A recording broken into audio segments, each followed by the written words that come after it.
بسم اللہ الرحمن الرحیم۔ ایک بادشاہ نے 3 بے گناہ افراد کو سزائے موت سنا دی۔ بادشاہ کے حکم کی تعمیل میں ان تینوں کو پھانسی گھاٹ پر لے جایا گیا، جہاں ایک بہت بڑا لکڑی کا تختہ تھا، جس کے ساتھ پتھروں سے بنا ایک مینار، اور مینار پر ایک بہت بڑا بھاری پتھر مضبوط رسوں سے بندھا ہوا ایک چرخے پر جھول رہا تھا۔ رسے کو ایک طرف سے کھینچ کر جب چھوڑا جاتا تھا تو دوسری طرف بندھا ہوا پتھر زور سے نیچے گرتا اور نیچے آنے والی کسی بھی چیز کو کچل کر رکھ دیتا تھا۔ چنانچہ ان تینوں کو اس موت کے تختے کے ساتھ کھڑا کیا گیا۔ ان میں سے ایک عالم، دوسرا وکیل اور تیسرا فلسفی۔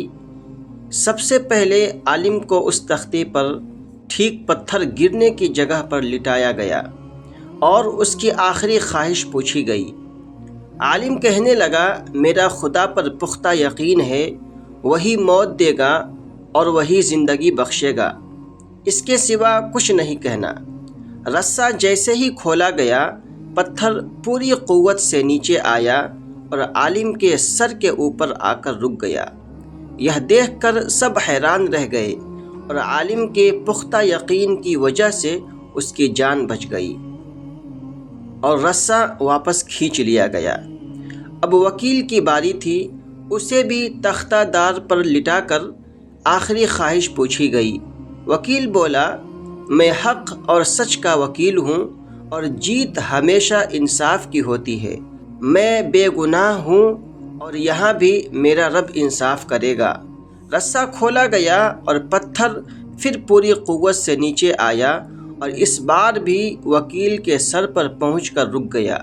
پھانسی دینے والے اس انصاف سے حیران رہ گئے اور وکیل کی جان بھی بچ گئی۔ اب فلسفی کی باری آئی۔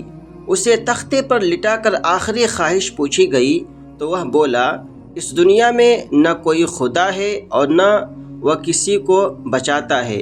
عالم کو نہ خدا نے بچایا ہے اور نہ وکیل کو اس کے انصاف نے۔ اصل میں نے غور سے دیکھا کہ رسے پر ایک جگہ گانٹھ ہے جو چرخے پر گھومنے سے رکاوٹ بنتی ہے، اسی وجہ سے رسہ پورا نہیں کھلتا اور پتھر پورا نیچے نہیں گرتا۔ فلسفی کی بات سن کر سب نے رسی کو غور سے دیکھا تو وہاں سچ مچ ایک گانٹھ تھی۔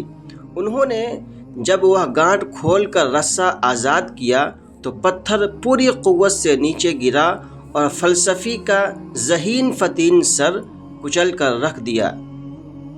سبق: کئی بار بہت کچھ جانتے ہوئے بھی منہ بند رکھنا حکمت میں شمار ہوتا ہے۔